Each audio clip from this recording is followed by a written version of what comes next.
एक बार क्या हुआ कि कुछ लोग आए बाहर पढ़कर, विदेश पढ़ने का, विदेश से पढ़कर आए। अब विदेश से पढ़कर आए सो जो केवट था, केवट नदी थी, सो केवट खड़ा हुआ था नाव के पास में। तो केवट से बोले कि भैया जरा हमको घुमा कर लाओ इस नदी में। भाई गंगा किनारे खड़ा हुआ था, लेकिन उनको लिए तो नदी है, क्योंकि पढ़े लिखे हुए है ना, इसलिए उन्हें नदी दिख रही है। जो हमारी गंगा जी है नदी दिख रही है उन्हें। तो क्या कहते हैं, भैया इस नदी में घुमा कर लाओ। तो केवट ने बिठाया और 5 लोगों को घुमाने ले गया।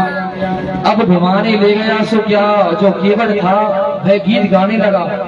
क्या गीत गाने लगा कि हे प्रभु तुम्हारे बड़े भाग हैं जो मैंने एक समय पर तुम्हें इस पार से उस पार छोड़ा था।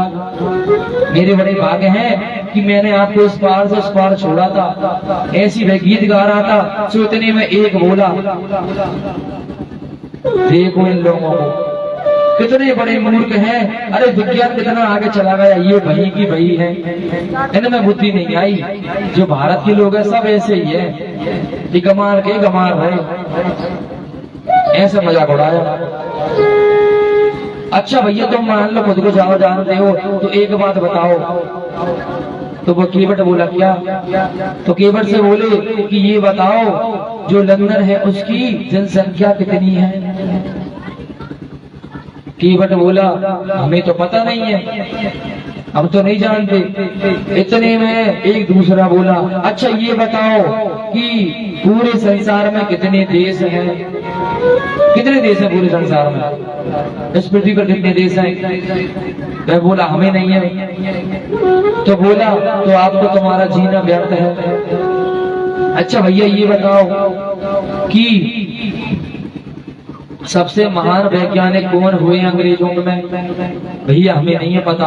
तो तुम्हारा जीना व्यर्थ है। इतने में फिर एक बोला, अच्छा ये बताओ शेक्सपियर ने किसकी रचना की? किसकी रचना की उसने? भैया हमें नहीं है पता। अरे तो तुम्हारा जीना व्यर्थ है। इतने में केवट ने मन में सोचा मेरा जीना व्यर्थ है, ये फालतू की चीजों के लिए। सो केवट ने सोचा रुक जाओ तो मैं बताता हूँ।